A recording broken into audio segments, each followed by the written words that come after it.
ইতিমধ্যে ভোট দান করেছি আমার সেন্টারে এবং 7-8টা 10টা সেন্টার ইতিমধ্যে ভিজিট করলাম।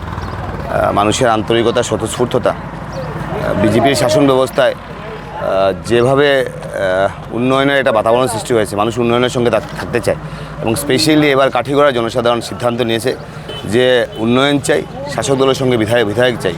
তাই এবার ঐতিহাসিক মার্জিন হবে এবং আমি মনে করি আমাদের কাঠিগড়ার ইতিহাসে এবার সবচেয়ে বেশি ভোটের ব্যবধানে এবার আমাকে জয়লাভ করাবে প্রার্থী হিসাবে, সেটা বিশ্বাস করি।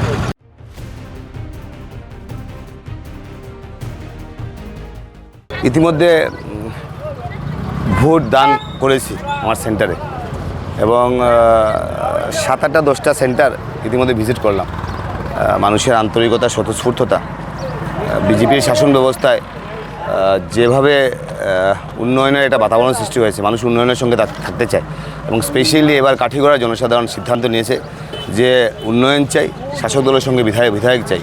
তাই এবার ঐতিহাসিক মার্জিন হবে এবং আমি মনে করি আমাদের কাঠিগড়ার ইতিহাসে এবার সবচেয়ে বেশি ভোটের ব্যবধানে এবার আমাকে জয়লাভ করাবে প্রার্থী হিসাবে, সেটা বিশ্বাস করি।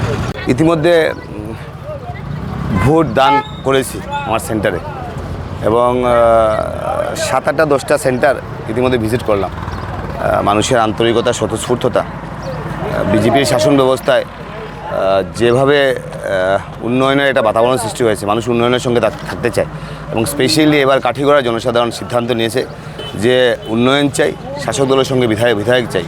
তাই এবার ঐতিহাসিক মার্জিন হবে এবং আমি মনে করি আমাদের কাঠিগড়ার ইতিহাসে এবার সবচেয়ে বেশি ভোটের ব্যবধানে এবার আমাকে জয়লাভ করাবে প্রার্থী হিসাবে, সেটা বিশ্বাস করি।